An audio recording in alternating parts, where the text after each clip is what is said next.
Hello mga ka-legit Dower Cuts! Another updates po tayo patungkol po sa isyong ito kung saan itong si Miss Atasha Mulak ay nakatanggap ng memo coming from TBJ's Productions na ikinagulat ng lahat. Ang lahat ng yan, but before that, if you haven't subscribed yet to my YouTube channel, please don't forget to like, share, and subscribe at hit mo na rin ang notification bell for more showbiz updates. Bago nga tayo of course magpatuloy sa ating mga updates ngayong araw, nais ko po munang pasalamatan ang lahat po ng mga legit viewers natin, subscribers, and legit Dower Cuts na lagi pong nakaabang at nakaantabay sa mga videos po natin. Maraming salamat po sa inyong palagiang panonood. And of course, bago tayo magpatuloy, magsha-shoutout lang tayo si Miss Jasmine Costales. Shoutout po, always watching your vlog. And si Mr. Angelo Acosta, hi po, shoutout po kay Mary Ann Acosta at Crystal May Acosta. Salamat po, ayun. Hello po sa inyo. And of course, ina-shoutout din natin si Mr. Malyari Mascareñas. Ayan, lagi yung kanyang komento dyan sa comment section na lagi siyang batiin. So, ngayon naman, ito po yung ilan sa mga video clip na pinanood po natin kasi after po ni Miss Atasha Mulak, kasi kung matatandaan ninyo kahapon po, sumalang po siya sa Therapy na isa sa mga bagong segment po dito sa EAT. Kung saan hulaan mo kung ito ba ay pataas o pababa. Ito po isa sa mga game show sa ibang bansa na parang inadapt ng EAT pero may modification. At after pong manalo nitong si Miss Atasha Mulak ng 10,000 pesos, ay agad niya itong ipinamahagi sa kanyang mga katrabaho, yung mga ka-legit Dower Cuts niya, pinamahagi niya, tagwa 1,000 sila, no? At agad naman itong tinanggap ng ilan sa mga legit Dower Cuts na kasama niya. And then after that, pinatawag po siya or pinapunta siya sa opisina dito po sa TBJ's Productions para po pumirma ng isang memo, no? Kapag after pa lang makatanggap ng any amount of money coming from the TBJ or dito po sa show, talagang meron po silang kailangang pirmahan na katunayan na natanggap na nila. Akala daw ni Atasha Mulak, yun daw pera na yun is po siya, parang hindi totoo yung game. Kala niya, pinatayo lang siya just for the sake of appearance or parang yun po ay isang laro-laro lang. Hindi niya alam na totoo pala yung premyo na papanalunan niya. Yun po yung ilan sa pinaka-legit na nangyayari dito sa EAT. Hindi porket empleyado ka at pinaglaro ka sa segment ay hindi ka naman nanalo. Just like what Alan K and then ilang sa mga legit Dower Cuts katulad ni Karen Aistrup nung naglaro po sila ni Miss Raisa May Dizon ng yung Gimme 5, ganun din po yun, nabigay din po yung kanilang papremyo base doon sa kanilang mga nasagot, no, kung nakarating pa sila sa bonus round. Ganun din po si Miss Atasha, kahapon po 10,000 pesos po yung kanyang napanalunan at ibinigay po sa kanya yun, no, pinamahagi niya sa kanyang mga katrabaho, kaya po tawa ng tawa yung ilan doon sa kanyang ginawa kasi hindi niya ini-expect kahit po siya ay nagulat, akala niya daw hindi raw totoo yung pot money na napanalunan niya.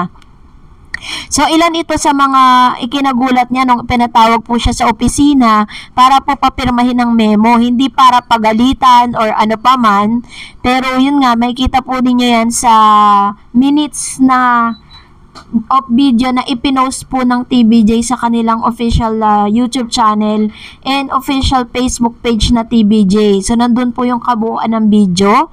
And as of now, is bukas nga po, October 25, ay lalabas na ang first ever single nitong si Miss Atasha Mulak na ang title is Pasuyo. And of course, katulad po ng inaasahan na maririnig po natin yan ng live dito po sa EAT. And we do not know kung naano na siya na tape na siya kasi karamihan po sa mga pinapanood natin ngayon dito po sa EAT, puro mga na tape na, kumbaga parang nagreserba sila ng ilan sa mga videos. Tingnan nyo po nung ilang araw po sila sa Bacolod, 3 days po yun, pero 3 days po yung videos na kanilang inipon tapos inedit para at least magkasya po yung oras kasi 'di ba parang yun yung isa sa mga nire-raise up na problem po dito ngayon sa EAT dahil kulang na kulang po yung kanilang inaalat na oras para po sa bawat segment kasi parang tinitipid-tipid na at kina-cut out na po yung ilan sa mga parang yung rebatehan nila, 'di ba? Yung nagre-rebate sila ng mga jokes, 'di ba? So ito po yung pinirmahan ni Miss Atasha Mulak. And pinagtawanan siya ng natawa po yung ilan sa mga nagtatrabaho sa TVJ's production kasi nung hinanap yung pera, nakita po sa video kasi na pinapamigay niya. So, yun po yung, pero sabi niya naman okay lang daw. So, tuwan-tawa nga ang ilan sa mga nasa opisina that time, pinicturan po siya, gamit po yung kanyang, hawak po niya yung memo na ibinigay sa kanya. And hindi niya talaga expected yung mga pangyayari na yon. And isa pa sa mga good news na dumating po sa kanila mag-ama dahil po si Mr. Aga Mulak ay mag-host din po ng isang game show dito po sa TV5. Dahil kung dati kasi parang nagkaroon na po ng ng game show yan si Mr. Aga Mulak na tatay ni Atasha Mulak dito sa TV5. Kaso parang hindi masyadong na i-promote. Pero this time, dahil nandiyan na rin si Atasha, nandiyan niya rin TVJ, possible po na may po-promote po nila yan.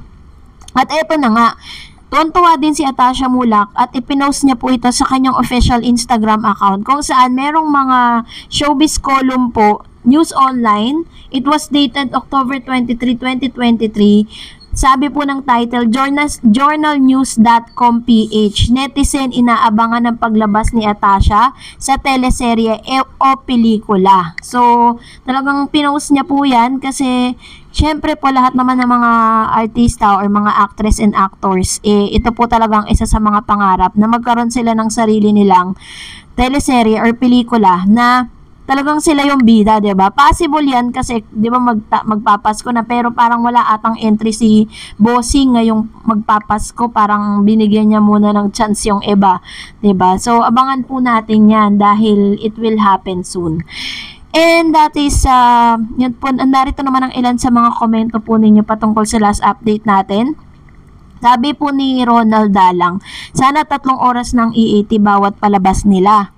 Sabi naman po ni Mr. Fred Bumanlag, walang ipapanalong kaso ang mga lusos laban sa TVJ kahit isama pa nila si Poncio Pilato at Herodes. True naman po tayo dyan, diba? Minsan kasi talagang ang dami na pong mga evidences. Sabi nga isang track na po yung dala ni Mr. Halosos pero never po nating nabalitaan na parang sila po yung sila yung winner dun sa nasabing case. Pero ngayon kasi pinagdedebatehan pa siya. Sabi po ni Mr. Malyarito, Artista Update, good evening. Yung TRO October 28 na yun mag-effect. Then may birthday celebration bukas si Zombie at sa Wednesday si Atasha Mulak. Please shoutout naman ako ulit sa next vlog mo. Thank you. Ang movie pinanonood nila ay Sound of Freedom. It tackles child trafficking rescue or the issue. Ayun. So, buti pa si Mr. Malyari, alam niya yung pinapanood ng mga Davercats na nanonood. Di ba kasi parang gumimik po yung lahat ng Davercats sa iisang sinihan. Magkakasama sila. Wala lang dun si Ryan tsaka si Main Mendoza. And, of course, sabi ni For Info Artista Update regarding some more time, it will happen from 11:30 AM to 3 PM tuwing Saturday. Abangan na lang natin. Ang haba kung 11:30 po sila mag-start. Sobrang haba na po nun. And Birich.tv, sana gumawa ulit ng pelikula si Bossing para sa Pasko pang MMFF. Sana sama lahat ng Davercats. Parang kasi ngayon parang wala kasi kung meron maaga po silang nagpo-promote, 'di ba? So anyways, antay na lang natin. Malay nyo naman next year, 'di ba? And that's it for today. For more videos and updates, please don't forget to like and subscribe. And please follow me on my Facebook page, Dar Eds TV. God bless everyone.